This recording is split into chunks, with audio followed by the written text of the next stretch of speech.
धीर्धैर्यं श्रवणपटे यतिवरा महावाक्य जनार्दन सच्चिदानन्दत्वं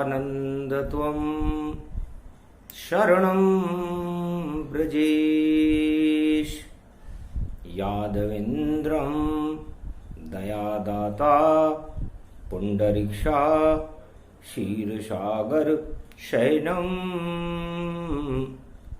कमलनयनं नमस्तुते नमामि श्रीहरि।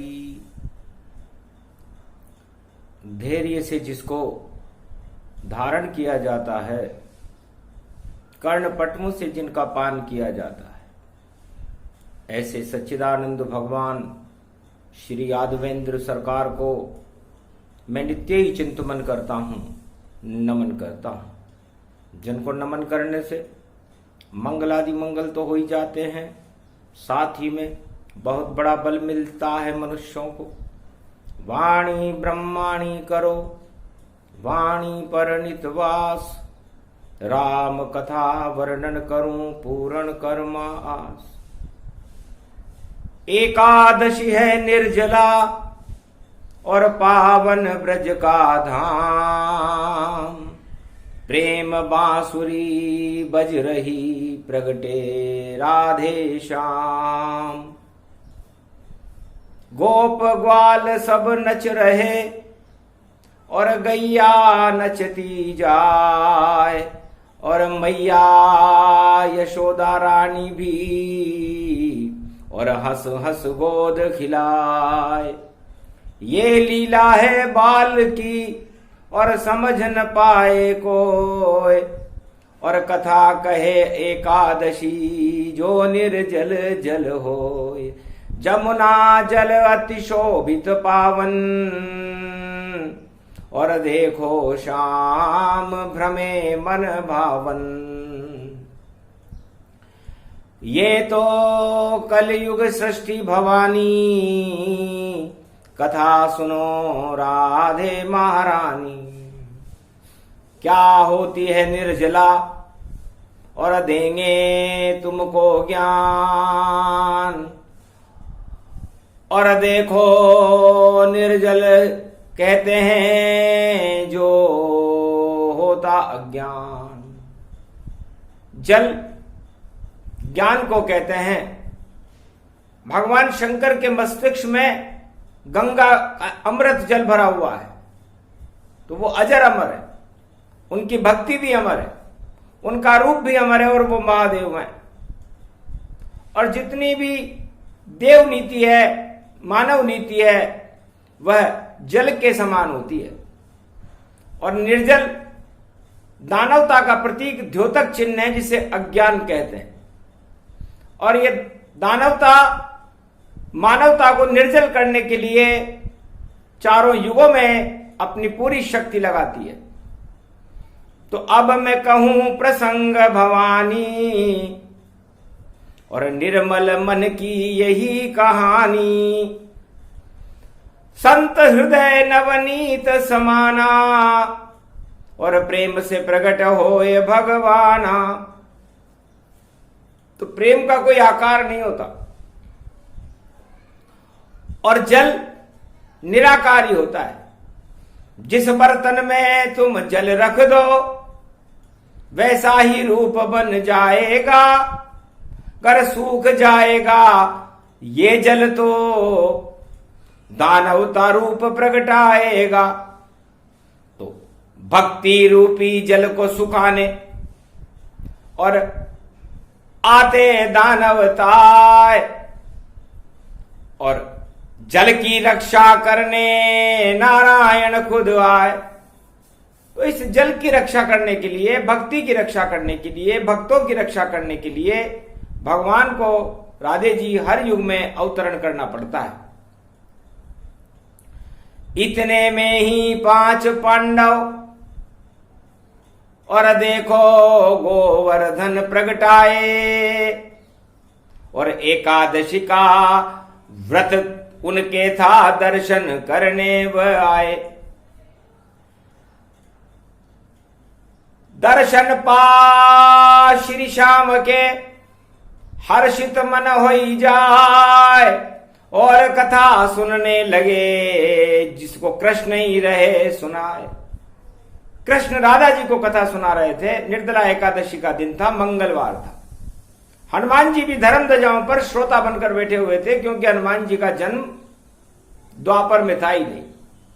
हनुमान जी के जैसा एक योद्धा भीम वहां पर बैठा हुआ था, और ये निर्जला एकादशी हनुमान जी और भीम जैसी महाशक्तियों के लिए होती है। पर भीम का मन बड़ा चलायमान था। बार बार वह कृष्ण के मुख को देखत जाए, मैं नहीं कर सकता एकादशी और भूख न मुझ कट पाए। मेरे से भूख नहीं कटती भगवान, और मैं एकादशी का व्रत करने में अपने आप को असक्षम महसूस कर रहा हूं। क्या कोई और उपाय मुझको भगवान बता दो तुम, या कोई छोटी सी विधि हो, बस इतना ही समझा दो तुम। समझ गए भगवान भी, और देखा भीम स्वरूप, सवामण भोजन चाहिए वरना बिगड़ जाएगी भूख। तो भगवान ने कहा पांडवों को निर्जला एकादशी तो करनी पड़ेगी, और तुम इसके लिए तैयार नहीं हो भीम, तो कुछ ज्ञान सिखाता हूं तुमको। इनको तो कथा सुनाऊंगा, और इस गोवर्धन की परिक्रमा और भीम में तुमसे लगाऊंगा। मत करना तुम कोई उपवासा, और मंत्र जपो त्वम शरणम ब्रजेश का पासा। त्वम शरणम ब्रजेश मंत्र जपते रहो, और इस पूरे गोवर्धन पर्वत की परिक्रमा करो। परिक्रमा करते करते शाम हो जाएगी। तो जब संध्या काल में जब परिक्रमा पूरी हो जाए, तो एक जल का छोटा सा मटका, उसमें जल भर के लाना, एक हवा करने का पंखा लाना, और 2 आम लेकर के आ जाना। बस इतने में ही हो जाएगा। देखो भीम तुम्हें ज्ञान क्या होती एकादशी, और अब प्रत्यक्ष दिखाए भगवान। तुम्हें प्रत्यक्ष दिखाना पड़ेगा, क्योंकि भूख कटे तुमसे नहीं, और रटे न जाए नाम, और फिर भी ये श्री कृष्ण है पूरा कर दे काम। और तुम्हें उस परिक्रमा में जो भी मिले, चाहे जानवर मिले, चाहे संत मिले, चाहे मनुष्य मिले या राक्षस मिले, उसके हालचाल पूछना और उससे अनुभव पूछना।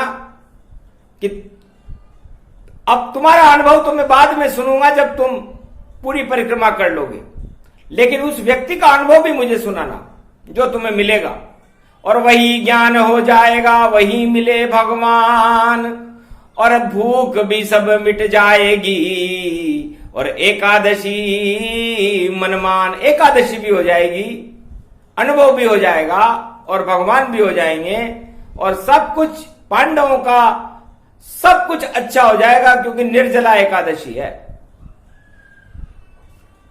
हनुमान जी भी इस बात को सुन रहे थे, लेकिन वह धर्म ध्वजाओं पर, गोवर्धन पर्वत की चोटी के ऊपर जो ध्वजा लगी थी उस पर बैठे थे। उनको भी भूख लगी जोरों से, पर भोजन का वहां काम नहीं, और पीने को वहां जल भी नहीं, और देखो सुंदर ब्रजधाम वही।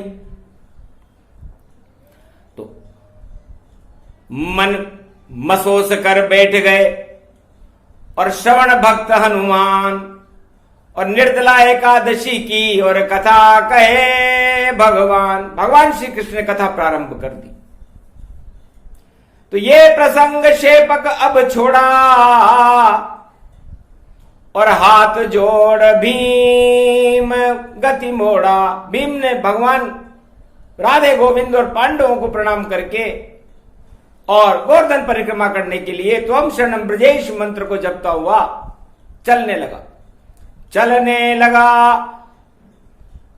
तो रोहिणी तप रही देखो बैसाख जेठ की,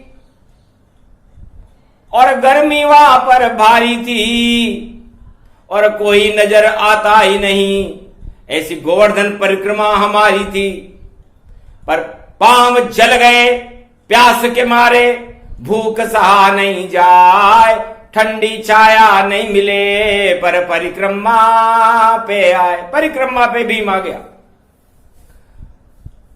तो निर्जला एकादशी वृष राशि के सूर्य में पड़ती है और रोहिणी तपती रहती है, तप पड़ती है, और ऐसे में जल न मिले, भोजन न मिले, तो सोचो क्या हालत होती है। तो धीरे धीरे कदम बढ़ाकर आंखें कर ली बंद, और रास्ते में एक गधा मिल गया जो घूम रहा स्वच्छंद। बैसाख के महीने में और जेठ के महीने में गधे ज्यादा घूमते हैं, अज्ञान था। और कोई नहीं मिला परिक्रमा, सब बैठे ठंडी छाव, और गधे को प्रणाम भीम ने किया और छाया में लिया बैठा है। उस गधे से पूछा, आप परिक्रमा क्यों कर रहे हो? मेरे को तो भगवान कृष्ण ने कहा है कि मेरे को कर्माबाई से मिलना है, और कर्माबाई का खिचड़ा भगवान कृष्ण खाते हैं। तो जब तक मुझे मिले नहीं कर्माबाई, तब तक ये योनि छूट नहीं पाएगी। और निर्जला एकादशी शुभ योग पड़ा है और वापस मुझे मनुष्य योनि मिल जाएगी। तो भीम की बड़ी जिज्ञासा हुई कि ये मनुष्य है और ये गधा बन गया। तो पूछा भीम ने कुतूहल से, तुम्हें किसने गधा बनाया है? मुझको भी समझा दो भैया, कोई गुरु मुझे नहीं मिल पाया है। तो भीम ने भूख में गधे को गुरु बनाया। हंसे पांडव चौंक गए, राधा चौंकी जाए। अरे कलयुग में ये कथा कर रहे यादवेंद्र यदुराय। तो क्या गधे गुरु कलयुग में मिले तब ही कल्याण हो पाएगा? ये कैसा कथा स्वरूप बना, एकादशी रूप बन जाएगा। तब बोला वह गधा, और मुझ में नहीं गुरु ज्ञान, मैं तो अपने अनुभव को और देहूं सुनाए आन। मैं कोई गुरु नहीं हूं, मैं तो गधा हूं, और गधा मेरे कर्मों से बना। सुंदर युवक था मैं सुंदर, और ठाट बाट सब मेरे थे, और सुंदर नारी से विवाह हुआ, सारे सुख मेरे डेरे थे, सारे सुख मेरे पास थे। और मैं ससुराल में अपनी पत्नी से मिलने एकादशी के दिन धीरे धीरे चला। इच्छा थी मेरी, गर्मी थी भारी, लेकिन फिर भी मैं जाऊंगा, चाहे कैसी भी गर्मी हो, लेकिन प्राण प्यारी से मिल आऊंगा। तो इस प्राण प्यारी से मिलने देखो सुंदर रूप बनाए, और भरी दोपहरी जेठ की मैं ससुराल में आए। मैं ससुराल की ओर चला। तब तक मुझे कुछ भी ज्ञान नहीं था। मैं सुंदर स्त्री और धन ऐश्वर्य उसको ही भगवान मानता था। तो एक गाय फंसी कीचड़ में, और मुझको बार बार निहार रही, और रास्ते में बोली मुझसे कि मुझको निकालो आप पुरुष, धन्य धन्य जो आप ही। और आए रास्ते द्वार, कीचड़ में मैं फंसी हुई हूं, और भूख से मर तर जार, मैं भूख से मर रही हूं, यदि आप मुझे इस कीचड़ से निकाल दो। तो अहो भाग मानस तन पावे, तो जो इच्छा पूरी हो जावे। मेरा भाग्य मेरे सामने खड़ा था, और जिस तरह कीचड़ में वो गाय फंसी हुई थी कामधेनु। मेरा भाग्य भी मुझे ये कह रहा था कि छोड़ो, कीचड़ में क्यों फंसते हो, दाग तुम्हारे लग जाएं, कपड़े भी सारे बिगड़ जाएं, ससुराल में हंसी तब हो जाए। तो छोड़ छाड़ कर गाय को कीचड़ में, और मैं तो चला रास्ते जान। तब श्राप दिया उस गाय ने कि नहीं हो तेरा कल्याण, जब तक मिले कर्मा नहीं पाई, तब तब तेरी मुक्ति हो नहीं पाई। श्राप दिया उस गाय ने, निर्दला एकादशी पाए, और भूख से उसकी आत्मा तड़फ तड़फ गई जाए। कि ससुराल तो जा रहे हो युवक, पर वहां पर जा स्नान तुम मत करना। अगर स्नान किया अगर तुमने वहां, तो आधा गधा तुम्हें बनना। कर भोजन तुमने किया तो पूरा गधा बन जाओ। लाख उपाय कर लेना तुम, पर योनी छुड़ा न पाओ। सुन अनसुनी बात करके गैया की, और ससुराल पहुंच भैया में गया। और साले मेरे स्वागत में और वरमाला लेकर वहां खड़े। सुंदर भवन आसन पर मुझको दिया बिठाए, और नाश्ता लेकर देखो और स्त्री मेरी आए। साले बोले मुझसे, और पहले करो स्नान, पर मुझे याद आ गया वचन जो दिया गाय ने जान, कि यदि मैंने स्नान कर लिया तो आधा गधा बन जाऊंगा, और स्नान नहीं किया और भोजन कर लिया तो पूरा गधा बन जाऊंगा। अनसुनी बात कर दी मैंने, और पत्नी को बुला मैंने डाला, और सारी बात बता डाली। पत्नी का मन घबरा डाला, पत्नी घबरा गई। लेकिन पत्नी भगवान की भक्त थी, उसने मुझे सहारा दिया कि कोई बात नहीं, आप पहले करो स्नान, आधे गधे बन जाओ, फिर भोजन ससुराल में करो तो पूरे गधे बन जाओ, लेकिन इस गधे योनि से, और तुमको मुक्ति दिलाऊं, चाहे मुझे कुछ भी करना पड़े, पर आपको वापस मनुज बनाऊं। तो आज्ञा मान कर पत्नी की, और मैंने ससुराल स्नान किया। निर्दला एकादशी थी उस दिन, मैं आधे गधे का स्वान लिया। फिर मैंने भोजन किया तो पूरा गधा बन जाए। अरे निर्दला एकादशी को अन्न खाए तो पाए। जो एकादशी निर्दला एकादशी को पानी पी लेता है और अन्न खा लेता है, वो गधा बन जाता है। तो पूरा ही गधा मैं बन गया महाराज। और मेरी पत्नी मेरे संग और गधे के संग विदा कीनी, और चुपचाप आंसू टपकाते देखो, और नगर भ्रमण को वह चल दी। धीरे धीरे चलने लगे, आया नगर एक पास, निर्दला एकादशी पर और पत्नी बड़ी उदास। एक राजमहल के सामने एक पेड़ लगा हुआ था। उस अभागी नगरी में मेरी पत्नी और मैंने प्रवेश किया। अभागी महल के दरवाजे खोल करके वहां की रानी देख रही थी कि कोई भाग्यवान आ जाए तो इस अभागी नगरी का भाग्य उदय हो जाए। तब उसने इन दोनों को आते हुए देखा तो समझ गई शुभ गति है, और निर्दला एकादशी शुभ पर्व आई। अरे यहां तो कोई आता नहीं है, पर ये क्यों आए हैं लोग लुगाई। तो बैठ गई छाया में और किया परिश्रम जाए, रूखा सूखा जंगल से, और जो मिला दोनों ने खाए। तब रानी ने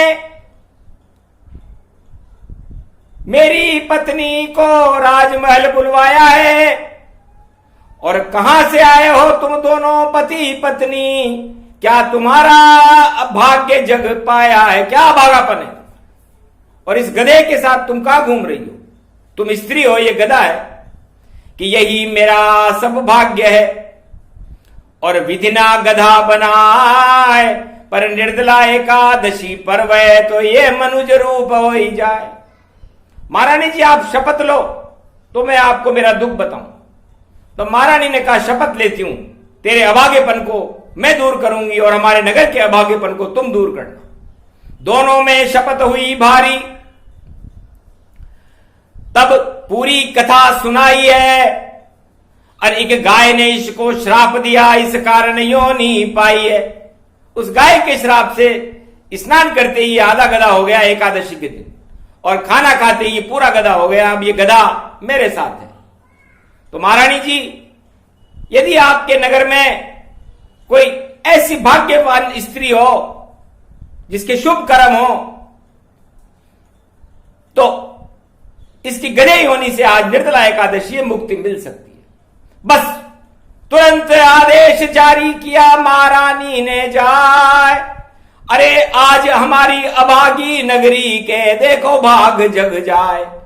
यदि कोई महाशक्ति मेरे नगर में जिसने एकादशी की भारी 12 एकादशी का पुण्य दे दे तो बदल जाए योनि सारी। तो उस अभागे नगर के समीप एक बुढ़िया अपना जीवन यापन करती थी, कर्माबाई नाम था। कर्माबाई को लेकर के और दूतराज महल आए और बोले, रानी बोली माता जी से तुम इस गधे की योनि छुड़वाए, करो संकल्प एकादशी का और 12 एकादशी इसको दीजिए, 12 एकादशी इसको दीजिए और ये गधा बने और मनुज रूप ऐसी शक्ति इस भर दीजिए। तब लोभ जगा कर्माबाई का और 11 एकादशी करी दान और मनुज रूप हो गया गधा पर। गधा एक ही कान, एक कान उसका गधे का रह गया क्योंकि 11 एकादशी दी थी उसने। तब कहा महारानी ने हंस करके, ये कैसा रूप बनाया है। अरे अभी भी बाकी एक कान, क्या पुण्य पूरा नहीं पाया है। तब कर्माबाई बोली, जब मैं जाऊंगी बैकुंठ तो एक एकादशी दान नहीं की, वरना कैसे जाऊं बैकुंठ। मैंने एक एकादशी दान नहीं की। तब कहा दान सब ही करना, इसको तो मनुज बनाना है। फिर जो कुछ करना है हमको और राज ऐलान कराना है। तब घबरा कर कर्माबाई ने और निर्जला एकादशी कर दी दान। तो गधा योनि सब छूट गई और सुंदर मनुज समान। तो उस निर्जला एकादशी और कर्माबाई ने उसके कर्म को ठीक कर दिया और वह सुंदर इंसान बन गया और उस नगर का अभागा बन जाता रहा।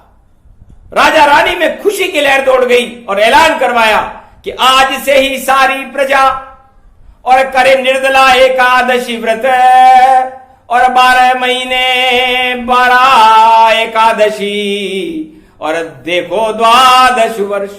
एक महीने में 2 एकादशी आती है तो 24 एकादशी का व्रत करे तो आप लोगों के भाग्य जग जाएंगे। क्योंकि एक गधा आज भाग्य से अपनी स्त्री के साथ यहां पर आया और उसका भाग्य इस कर्माबाई ने जमाया। इसके कर्म खराब थे तो इस कर्माबाई को यहां की मुख्य सलाहकार घोषित किया जाता है, जिसने सारे अपकर्म इस अभागेपन को ही हटा दिया। धन्य धन्य निर्जला एकादशी वालों, हमारी सीमा में नहीं थी, हमारी सीमा से बाहर थी। तो आज से ही हमारी सीमा के अंदर सभी एकादशी का व्रत करेंगे। निर्जला एकादशी इतनी पावन होती है। समझ गया सब भीम और टूटी एकादशी जान। अरे भूख भूल गया वह सारी और प्यास हवा हुई मान। उसकी भूख और प्यास ही उड़ गई और वो गधा वास्तव में अपने सही स्वरूप में आ गया कि महाराज मैं आपका गुरु नहीं हूं। मेरी योनि निर्जला एकादशी के पुण्य से कर्माबाई नाम की महिला ने छुड़ाई, जो द्वापर में भगवान कृष्ण उसकी खिचड़ी खाएंगे, अभी भी वो जिंदा है। तो जल्दी जाओ आप भी और करो परिक्रमा ताय और एकादशी के व्रत का देखो पुण्य ले लो यदुराय। भगवान कृष्ण से जाकर मिलो और कर्माबाई के दर्शन करो। तो क्योंकि वो जो गाय थी वो मेरा भाग्य थी और वो मेरा भाग्य कीचड़ में फंसा हुआ था, लेकिन मैं उस गाय और कीचड़ को समझ नहीं सका, तो मेरी ये दुर्दशा हुई। तो हर मनुष्य का भाग, उसका अभागापन उसके सामने ही खड़ा रहता है, लेकिन वह उसे दिखाई नहीं देता, वो उसकी मानता नहीं है कि वो भाग्य क्या कह रहा है। यदि मान लेता मैं गाय की बात और कीचड़ से उसे निकाल देता, तो मेरे जीवन में अभागेपन का कीचड़ नहीं आता और भाग्य मेरा साथ देता। पर भाग्य अभागापन मेरा तो गधा मुझको बनाए, पर एकादशी की कथा सुनी तो जीवन मुक्त हो जाए। उसके बाद मुझे ज्ञान हो गया और तब से मैंने भगवान की शरण ले ली और मैं हर एकादशी, निर्जला एकादशी को गधा बन करके और इस गोवर्धन की परिक्रमा करता हूं। मनुष्य बन के नहीं करता था कि मुझे याद रहे हर जन्म में कि मैं अज्ञानता का गधा था। इसलिए परिक्रमा गोवर्धन जो करे और रोहिणी रूप तन जाए, जेठ मास परिक्रमा करे तो 84 लाख योनि नहीं पाए। तो 84 लाख योनियों से मुक्त होकर के और उसका भाग्य जगमगाने लग जाता है। ये भगवान कृष्ण कथा सुना रहे थे। यही कथा पांडवों को भगवान श्री कृष्ण श्रवण करा रहे थे। कर्माबाई सुनने आई वहां, श्री कृष्ण की बड़ी वह भक्ति थी, पर साथ खींचड़ा नहीं लाई क्योंकि चावल उसमें शक्ति थी। तो एकादशी को चावल नहीं खाना चाहिए, क्योंकि जितना चावल खाओगे उतनी इल्टें हो जाएगी। तो कर्माबाई वहां पर देखो और दूध का दोना लाई थी और खींचड़ा कर्माबाई नहीं लाई और कृष्ण की दृष्टि डलाई थी। इतने में भी भीम और संध्या रूप दिखाए, परिक्रमा पूरी हुई और भीम वहां पर आए। एक मटका ले लिया उसने, एक पंखी ले ली रास्ते में से और 2 आम लेकर के भगवान कृष्ण के समीप रख दिए। कर्माबाई भी दूध का कटोरा लेकर बैठी हुई थी। तब कहा कृष्ण ने हंस करके कि पूर्णमासी तन रूप हुआ, ये दूध कटोरा चंद्र बना और तेरा दिव्य स्वरूप हुआ। तो चंद्रवंश में दूध कटोरा और इसका कर लो पान। एकादशी पूरी हुई और बोले कृष्ण भगवान। तो कर्माबाई के हाथ का और दूध कटोरा पान और बड़ी शांति मिली भीम को अमृत रूप समान। वो कटोरा पी गया तो अमृत पीकर शक्ति मिल गई और भीम रहा मुस्काए और एकादशी पूरी हो गई। अब धर्मराज बन जाए। पांडवों, तुम्हारे 12 वर्ष तक तुम्हें दुख भोगना पड़ेगा। ये गधा योनि तुम्हें भी भोगनी पड़ेगी। 12 वर्ष तक अज्ञातवास में रहोगे, लेकिन निर्जला एकादशी का तुम्हारा पालना पूरा हो गया और कर्म अभागापन तुम्हारा इस कर्माबाई के कटोरे से पूरा हो गया। तो जाओ दूध पीते रहना और 12 वर्ष निकल जाए। तुम शरणम ब्रजेश मंत्र जपते रहना और एकादशी व्रत छूट न पाए। तो निर्जला एकादशी का व्रत कभी छोड़ना ना और महाभारत के बाद में और धर्मराज बन जाए। तो धर्मराज तुम ही बनोगे। और कहा भीम, ये मटका जो तुम लाए हो, देखो इसमें जल पाए हो। तो अपना ये पंच तत्व का घट, इसको ही मटका तुम जानो और इसमें जो जल भरा हुआ उसको निर्जला एकादशी की भक्ति मानो। और ठंडी ठंडी पवन है और ये पंखा रूप समान और वही रूप हनुमान है और पवन पुत्र गति जान, प्राणवायु है ये पंखा। तो इस अपने घट में भक्ति का जल भर के और पवन बायरा करते रहो। जब आपके खराब दिन हो, भूखे रहो, प्यासे रहो, लेकिन पवन के समीप रहो। पवन श्रवण भक्त हनुमान जी आपकी सारी सुनवाई राम जी से करा देंगे। और आम को देखते रहो, क्योंकि आशा बनी रहनी चाहिए कि थोड़ी देर बाद अच्छे दिन आ जाएंगे, बुरे दिन निकल जाएंगे और तब हम आम खा लेंगे। तो आम खाने का वक्त आ गया और खोलो सब व्रत जाए और बड़े प्रेम से अमर कटोरा और आम को ले ओ खाए। तो सारे पांचों पांडवों ने आम खाए, कर्माबाई के कटोरे का दूध पिया और भगवान कृष्ण की कथा सुनी। तो भाग्य पांडवों के जग गए और ये एकादशी भीम। तब हनुमान जी आ गए वहां पर और पवन रूप जमीन, पवन रूप में हनुमान जी गोवर्धन पर्वत पर आ गए कि महाराज मैंने तो बचपन में ही ये एकादशी कर डाली थी, पलने में झूल रहा था मैं, और नहीं मां मेरे पास खड़ी, और नहीं कोई भोजन की थाली थी, नहीं कोई पानी गिलास, और सूरज को लड्डू समझकर और मुंह में रख लिया चुपचाप। मैंने तो निर्जला एकादशी पर भूख मिटाने के लिए पानी नहीं पिया महाराज, परिक्रमा भी नहीं करी, हाथ पल्ले में से उठाया और सूरज को खा गया। तो सूरज ठंडा हो गया और अतुलित बल बलदान, जितना सूरज से बल था उसका दुगना मान, उससे दुगना बल मेरे में आ गया और 100 गुना बल इस भीम में आ गया। तो महाराज ये तो बड़ी विचित्र कथा है एकादशी की।